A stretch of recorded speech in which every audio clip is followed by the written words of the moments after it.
Kaduna State government has introduced a new policy on education which alters classroom sessions in public schools from 5 to 4 days. What is the implication of this policy on public schools? This is the focus of Panorama today.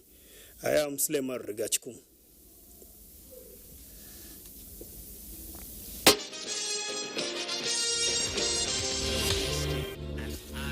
Commemorating this year's Armed Forces Remembrance Day celebrations were rounded off across Nigeria with the laying of wreaths at the cenotaph of the unknown soldier in Abuja, the nation's capital.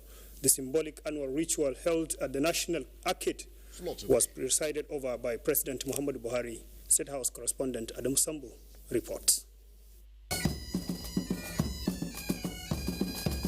It's January 15, and once again Nigeria remembers her fallen heroes, those who sacrificed their lives during the World Wars, the Nigerian Civil War, as well as the various peacekeeping and internal security operations. This year, the epoch-making and solemn event coincides with a massive onslaught against terrorists and other criminal elements undermining national security and stability.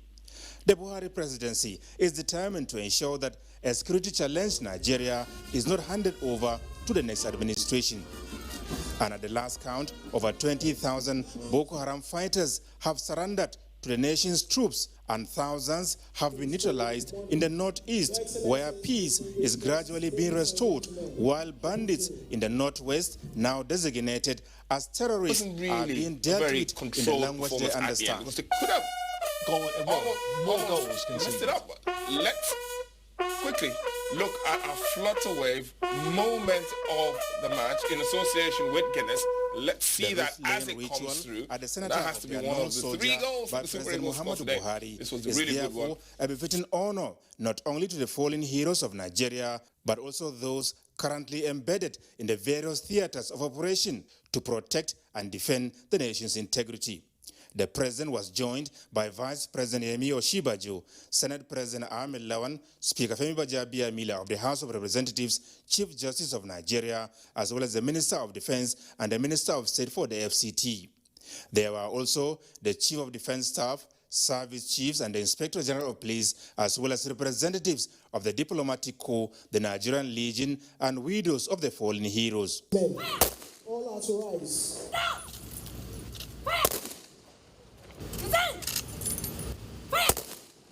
Special prayers were offered for the repose of the souls of the departed soldiers, as well as peace, unity, stability, and sustainable national development. O God of infinite goodness, we implore you to grant peace to our nation. Our President, President Muhammadu Buhari, be for him and be not against him. Support him and do not support against him. Father, we ask of you that even as we remember the fallen heroes, that none of these ones, Lord, will ever regret the sacrifice of their breadwinners. And the 2022 Armed Forces Remembrance Day activities, kicked off by the presidency in October last year, formally came to a close with this presidential kiss to a pigeon. In Abuja, Adam Sambo, NTA News. Commemorating those who paid the ultimate sacrifice in the line of duty, Armed Forces Remembrance Day also embodies many symbolic acts which point to peace and unity. Defense correspondent Najat Tijani tells us more. These wreaths, which the President and other dignitaries, members of the Federal Executive Council and members of the Diplomatic Corps laid today at the cenotaph of the unknown soldier who represents those who fought in the First and Second World Wars and also Nigeria's Civil War, and these days also symbolizes those who are still defending the land, are made up of fresh flowers indigenous to Nigeria and also evergreens. This evergreen does not shed its leaves, nor does it change color year in, year out, symbolizing that the memory of the fallen heroes will remain evergreen in the hearts of Nigerians. Peace and unity, as well as sacrifice, are two of the main themes which played out here today. We are here as a nation because of their gallantry and because of their sacrifice. And we continue to say, may their souls rest in perfect peace. very impressive, very solemn. It is an occasion that reminds all of us about the sacrifices of the military. Those who have paid the supreme sacrifice that we may live, we may have peace. That is patriotism at its highest. The best we can do is to remember them, to celebrate them, and to support the families they left behind. Remarks by ministers concerning the importance of this day, asking Nigerians to continue to be patriotic, to show love and regard for the sacrifices being made on a daily basis to keep the country together. I'm Naja'atu Tijani.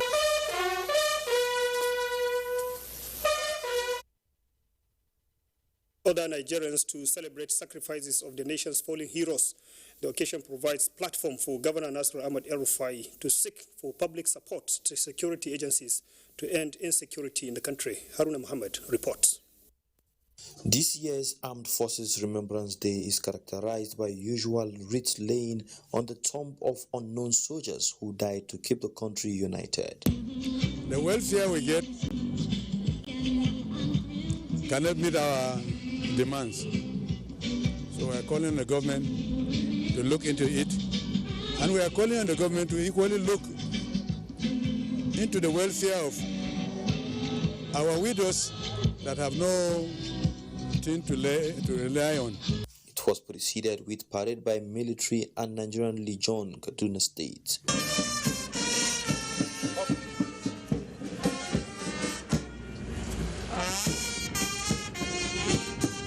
Governor Nasir Ahmed El-Rufai said the celebration is worthwhile in view of contribution of fallen heroes who made special sacrifice to ensure peace and stability in the country. We need every stakeholder to contribute, because the biggest problem we have now with banditry is the informants that live within us.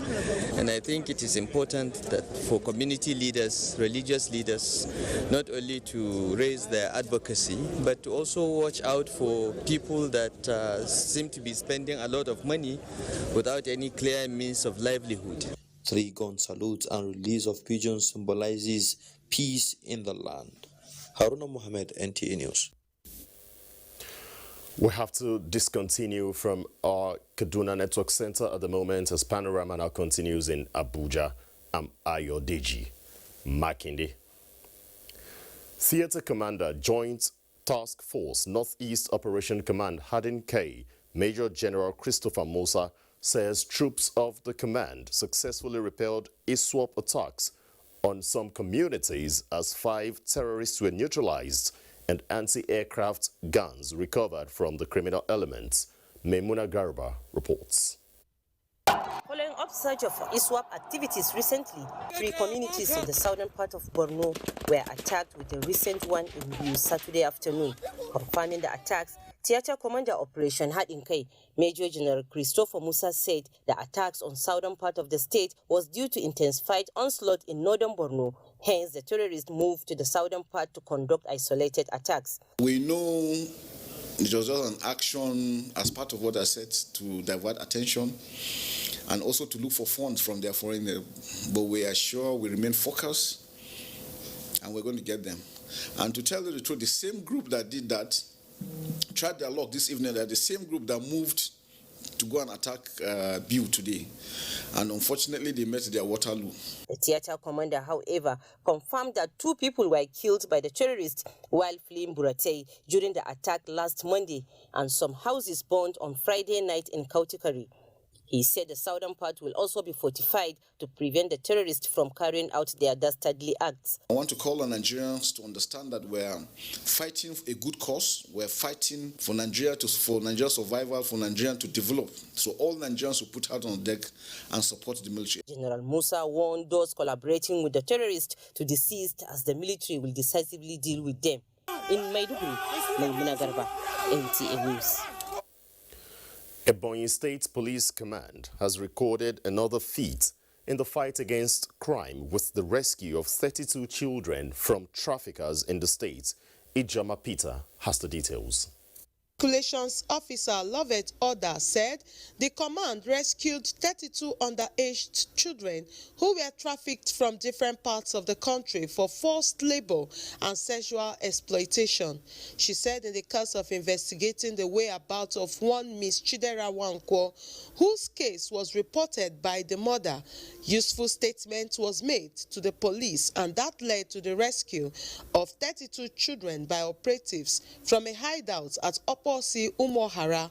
We are going to further investigation to Imo State, where Chidera had confirmed that there are more than 20 girls in an apartment that look like a hall, and up to like 18 boys also there doing the same business in the name of networking. The State Commissioner of Police called on parents whose children are missing to report to the police headquarters for identification and possible claim of their wards. In Abakaliki, Ijoma Peter Wante, NTA News. Authorities of Federal University Lafayette have confirmed the abduction of 4 of its students. Head of Information Unit of the University, Abubakar Ibrahim, disclosed this to NTA News in Lafayette. Achigili Magaji reports. A visit to the university shows that normal activities are ongoing. Some students are seen in groups discussing the development. Mr. Abubakar Ibrahim confirmed that the incident occurred at the Maraba Akunza area of Lafia, close to the university where many of the students stay. It happened on Thursday night, and 4 of our students were out of the university abducted. We were not abducted within the premises of the university. Some residents in the neighborhood expressed concern that the level of insecurity in the area is becoming worrisome. Because the house just like opposite my house. And the thing is that I don't know if the school can help with us, because that our side is very inside. They can like, the school patrol unit to come between that side because we're not safe. Like not safe at all. This has happened before, now it's happening again. Not actually a good feeling because it can happen to anybody. And my lord is really close to the place. So I don't think we're actually safe. Although the police public relations officer, Nasarawa State Command, was not available for comments, the university authorities say it is working in close collaboration with all the security agencies and other stakeholders to ensure the safe return of the adopted students. Achigili Magaji, NTA News. To consolidate on the successes being recorded in addressing insecurity, Katsina State government has adopted public enlightenment strategy towards ensuring safety and security of institutions of learning across the state. Alwal Haliru reports that part of the strategy is the engagement with relevant stakeholders for enhanced campus security. The happenings of last year of the adoption of schoolboys in Katsina prompted continued proactive measures by the state government to put an end to the menace. The strategic engagement with the relevant stakeholders organized by the Office of the Special Advisor on Security Matters is to reawaken the consciousness of students on safety. The lecture session provided opportunity for a wide scope of individuals from the security agencies to educate participants on various issues of security aimed at ensuring an unsafe environment. Other strategies should be developed by individual institutions taking their particular and peculiar situations. This is a new strategy in security management. That's why we engage the relevant strategic stakeholders to do these discussions. It's an interface. And in view of the vulnerability of students in drug abuse and traffic rules violations, officials from NDLEA and the Federal Road Safety Corps delivered lectures as part of strategies for robust relationship between security agencies and students. Awal Haliru, NTA News. Governor Mai Malabuni has launched the Maiden Yobe Education Day with the distribution of educational textbooks and modern laboratory equipment worth millions of naira to improve teaching and learning in schools across the state. Correspondent Bashir Nababa reports that an enhanced school feeding program was also unveiled to promote productivity among students. Since the inception of the Governor Mai Malabuni administration in 2019, education was considered top priority with the declaration of state of emergency on the sector for enhanced productivity.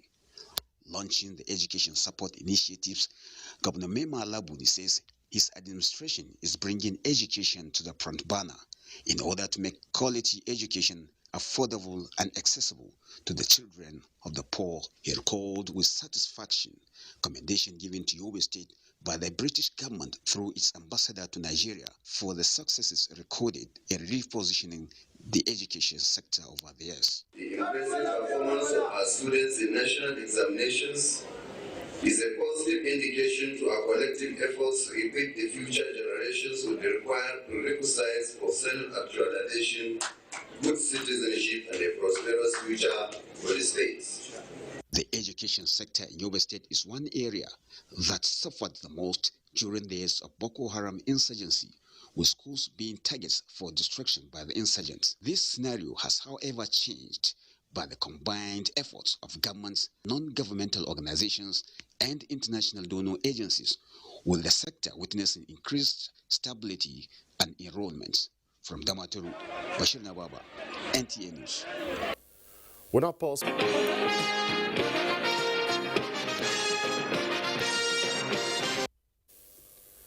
You're welcome back.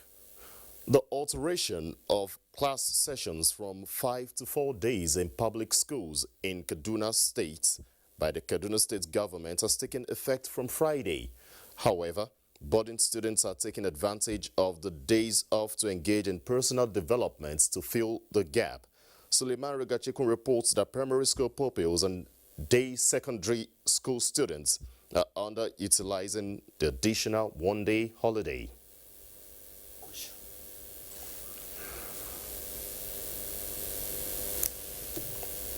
Tempered with on account of changes introduced by the state government. On account of changes introduced by the state government. Instead of 5 days classes. Therefore, one-day reduction has altered lesson plans of teachers. However, some students, especially in boarding secondary schools, are taking advantage of the situation to attend to their assignments, while others, particularly of primary and day secondary schools, have different views on the Friday off. Ina yin yawo na, ina yin kwallo ta, ina dan hawan abuna na hawa a unguwa. This policy is directed at public schools, while class sessions are going on at private schools in the state. When you do sensory contact with the environment, you will not have what ideas of things that are happening in your world, in your environment. The fear among stakeholders is that the existing gap between private and public schools in Kaduna State will continue to widen under the newly introduced policy, but government says measures to fill the gap have been put in place. Friday, just like the civil servants have been given 4 working days, the same thing in the school calendar, it should be 4 working academic calendar too, so that the teachers and the students will have enough time through your social media, through WhatsApp, whatever, you communicate with your learners, give them assignment, let them respond, you mark and give it to them. For now, public schools in Kaduna will continue to enjoy holidays from Friday to Sunday every week, hence the need for parents to support government policy by monitoring their children.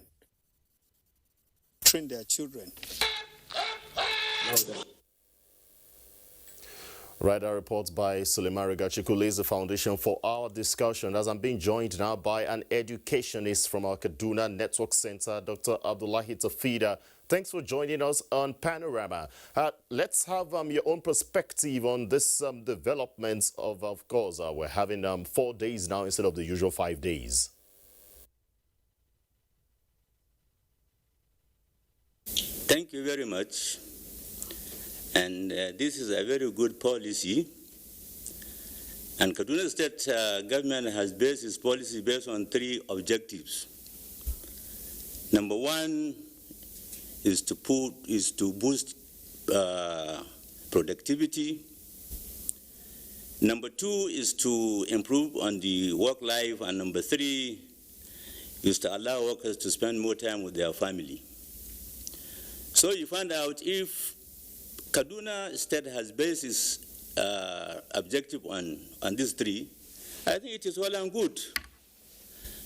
It's not how much work that you do, but the quantum of the work that matters.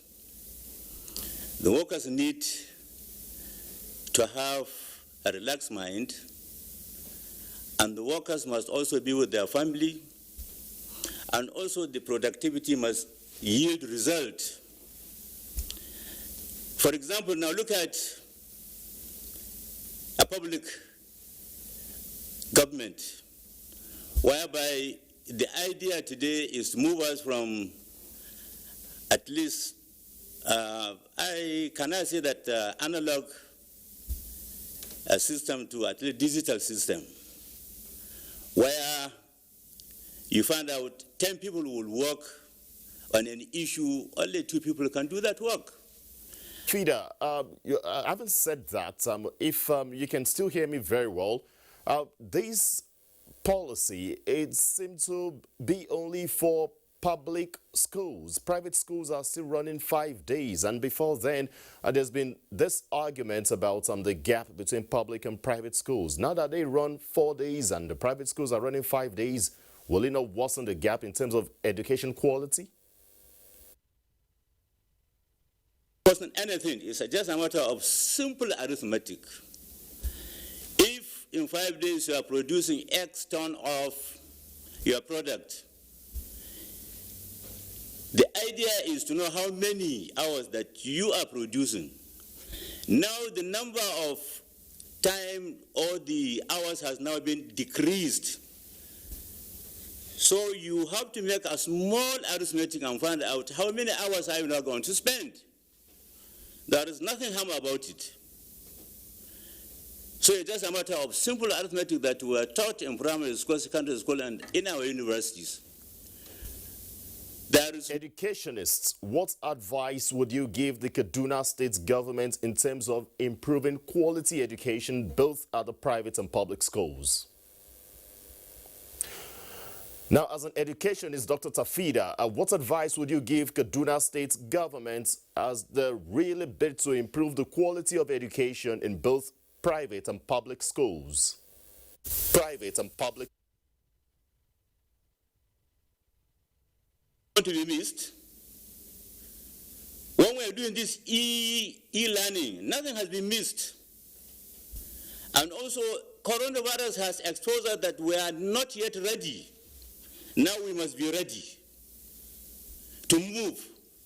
We are moving from logistic or economy into what is known as digital. And some they even call it cloud economy. You can even shop.